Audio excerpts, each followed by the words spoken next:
warahmatullahi wabarakatuh. Perkenalkan, saya Sinta Rahma Mustika dari Program Studi Biologi Fakultas Matematika dan Ilmu Pengetahuan Alam Universitas Lambung Mangkurat.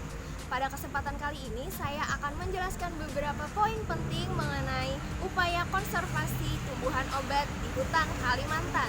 Adapun poin pembahasannya meliputi definisi tumbuhan obat, ancaman tumbuhan obat, dan juga upaya konservasi tumbuhan obat. Kawan-kawan pasti sudah tidak asing lagi dengan istilah tumbuhan obat. Ya, sesuai dengan namanya, tumbuhan obat merupakan tumbuhan yang sebagian atau seluruh bagiannya dapat digunakan untuk penyembuh atau obat penyakit tertentu. Potensi tumbuhan obat di Kalimantan sangat beragam, khususnya di kalangan masyarakat lokal. Banyak masyarakat lokal memanfaatkan tumbuhan obat sebagai bahan dasar pengobatan tradisional. Salah satu yang paling terkenal adalah kayu bajakah. Kayu bajakah dipercayai oleh masyarakat setempat sebagai salah satu penurun resiko penyakit kanker. Namun sayangnya, seiring berjalannya waktu, banyak sekali tumbuhan obat yang sudah sulit ditemui. Ada 3 faktor utama yang menjadi ancaman terhadap kelestarian tumbuhan obat di Kalimantan.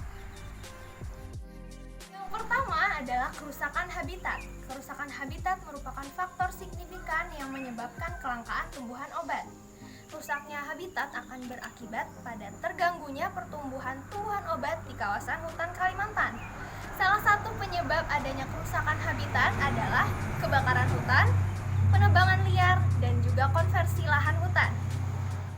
Kedua, kelangkaan jenis. Faktor lain yang menyebabkan ancaman terhadap pelestarian tumbuhan obat di Kalimantan adalah kelangkaan jenis.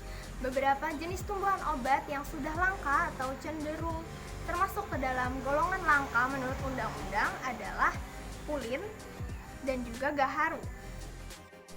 Yang ketiga, pemanfaatan sumber daya hutan secara berlebihan. Pemanfaatan secara berlebihan juga akan berdampak pada kelangkaan tumbuhan obat di Kalimantan. Apalagi jika tumbuhan obat tersebut merupakan tumbuhan obat yang belum dibudidayakan. Oleh karena itu, kita perlu mengadakan upaya konservasi berupa konservasi ex situ maupun in situ. Konservasi in situ merupakan konservasi yang dilakukan langsung di kawasan hutan atau di habitat asli tumbuhan obat. Adanya konservasi tersebut dilangsungkan pada kawasan hutan lindung, hutan konservasi maupun hutan lainnya. Hutan konservasi ini dilindungi oleh pihak berwenang, sehingga diharapkan adanya konservasi in situ mampu melaksanakan tujuan konservasi sebagaimana mestinya. Sedangkan konservasi ex situ merupakan konservasi yang berkebalikan daripada konservasi in situ. Konservasi ex situ merupakan konservasi yang dilakukan di luar kawasan hutan atau di luar dari habitat asli tumbuhan obat. Upaya konservasi jenis ini sering disebut dengan upaya domestikasi tumbuhan obat, yaitu bertujuan untuk memperluas dan memperbanyak tumbuhan obat. Dari penjelasan tadi dapat kita simpulkan bahwa potensi pemanfaatan tumbuhan obat di Kalimantan dapat dipergunakan untuk kesejahteraan masyarakat, ilmu pengetahuan, serta teknologi. Hanya saja ada 3 faktor utama yang menjadi ancaman terhadap pelestarian tumbuhan obat. Yang pertama, rusaknya habitat, yang kedua, kelangkaan jenis, dan yang terakhir, pemanfaatan sumber daya hutan secara berlebihan. Sehingga perlu adanya upaya konservasi yang kita lakukan untuk memberdayakan pelestarian tumbuhan obat, yaitu secara ex situ maupun in situ. Demikian kiranya yang dapat saya sampaikan.